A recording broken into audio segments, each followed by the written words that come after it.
kind of gods? Okay, so what is up guys, welcome back to another video. In today's video, we're going to be talking about the Tribit QuietPlus 72. That is this nice active noise cancelling headphones from Tribit. And as you've probably noticed on this channel, Tribit is a brand that I like to review stuff from because they usually have a very good price to value proposition, essentially, also durability. And in this video, we're basically going to look at these headphones for their price and see if they're actually worth your money and if you should consider buying this if you're in the market for active noise cancelling headphones. Starting with the unboxing experience, when you open up that box that I just threw off, you're going to get this faux leather case. Inside of the leather case, when you open it up, you're going to get the headphones. Aside from the headphones, you're going to get some paperwork and you're also going to get some cables. The first is a 3.5mm audio cable that you can use to run this into an auxiliary jack for your phone, if your phone still has an headphone jack, or into your computer, if that's how you plan to use this. And you're going to get a charging cable, a USB-A to USB-C cable that you can plug in to charge this cable with any wall brick chargers or wall chargers that you already have. And that's about it for the unboxing experience. Moving away from that, let's actually talk about the build quality of the headphones. So fun fact, I feel like I've actually reviewed these headphones before, over a year ago now, from another brand called Dieplay. It was called the Dieplay Urban Traveler, and that one had better materials. It's the exact same headphones, but this one is essentially made with cheaper plastic so that the price can be less. As at the time I'm making this video, actually it sells for around $60 and the plastic is actually fine. It's not the most durable thing, but it works. You can actually adjust the headphones with some number markers that actually show you how much you're adjusting it by on either end. And durability wise, it's pretty flexible, but it does feel like it would break very easily if you flex it a bit too much. Now, speaking of all the different buttons and stuff that you get on these headphones, on the right ear cup, you're going to get the charge port. That's where the USB-C charger goes in. On the left, you get the auxiliary cable in, and you also get the ANC switch. The only other buttons you're going to get are these three buttons on the right ear cup for the power in the middle, the previous track, next track, that's also a plus and minus button, which is pretty straightforward. And you can also use this to actually control the volume of the headphones, which is pretty straightforward. Inside of the ear cups, you get a right and a left marker, which is actually pretty helpful for people who actually need this to know how to put on their headphones every single time. And you get a nice silver band on the inside of the part where the headphones expand, which is also helpful. Design-wise, the headphones look fine. I would say design and build quality-wise, this is a solid 6.5 out of 10. It's not bad for the price. Now, the only thing or the only issue I have with the build quality for this is the fact that when you actually put this on, instead of it folding down like this, it folds up, which is kind of awkward. In fact, it feels like it's choking me. I don't like it. But that is actually mitigated by the fact that this folds down and packs into the included faux leather case, which actually completely eliminates that as an issue. So you can just carry this around if you need to carry your headphones around. Moving away from that, let's actually talk about the sound quality for this headphones.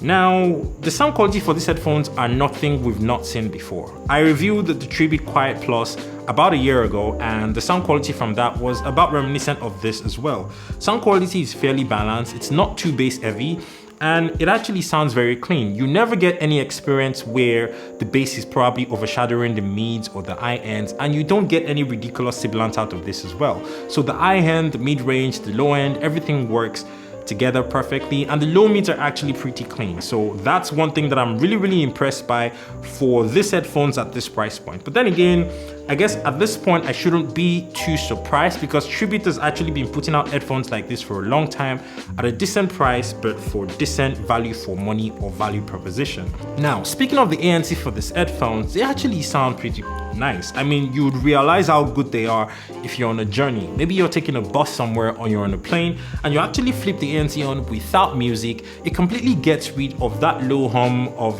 the cabin noise or the engine noise from your bus or anything, and it just completely takes that out. Now, when you're listening to music though, obviously this is going to take out some of the bass, but it's not going to be a huge amount. So it's not going to be extremely noticeable or so noticeable that it stops being palatable, if that makes sense. In fact, in some cases, when you're listening to some particular types of songs, you actually get a better sound quality with the active noise cancelling horn than when it's off. I'm not sure why that's the case, but it's like the active noise cancelling lifts the audio essentially in your head, and then the music just becomes a little more uplifting, a little brighter, a little more energetic, and you tend to enjoy it a little more. But that's just my own experience. Your experience might vary. Moving away from that, let's actually talk about the battery life for these headphones. With or without the active noise cancelling horn, you're getting around 30 hours of battery life on a single charge, which is actually a lot for a single pair of headphones. I think it's pretty impressive for a pair of headphones that actually come in at this really durable, small, petite size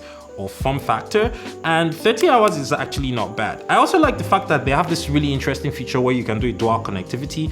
So for example, you can actually use the 3.5mm cable to connect to a phone or a laptop or whatever, but you can also connect with the USB-C port into any device. So you can USB-C to USB-C to listen to music, or you can USB-C to 3.5mm if you have one of those cables to actually also still connect this to any device you want to listen on, which is actually pretty impressive. Now, of course, this is a Bluetooth 5.0 headphones, and they actually perform pretty well. You can get a fair distance from your listening device before you start to get any jerky, weird sounds or clipping when you're listening to music, and then it starts to go in and out. But for the most part, if you're in the same room as your device or you're in the next room, you don't really notice any problems, and sometimes you might not even know where you left your listening device, and the headphones will just keep playing, which is actually pretty impressive. So for my verdict for these headphones, like I said, that's at the time of making this video, this is selling for $60 on Amazon. You can get this right now for $60. I don't know if you get a discount if you're on Prime, but $60 is the price that I saw, and I think for $60, these are probably a little too expensive. I have used a bunch of headphones in the past, and maybe this is because I'm spoiled for choice, but for the quality of the headphones, I have used better headphones that cost a little less than this. A fine example of one of these headphones would be the Vankyo active noise cancelling or hybrid active noise cancelling headphones that I reviewed a few months ago, or about a year ago as well. That headphone was selling for around $35 brand new, and that was at the point where it was selling. At some point, you were even getting it on a discount for as little as $29.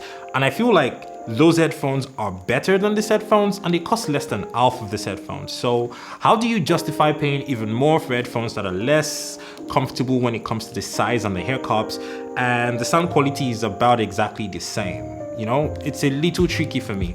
But I suppose if you could get this on a discount, maybe there was a Prime discount and this was selling for around $50 or less, this would be a fantastic recommendation, and I would absolutely recommend this.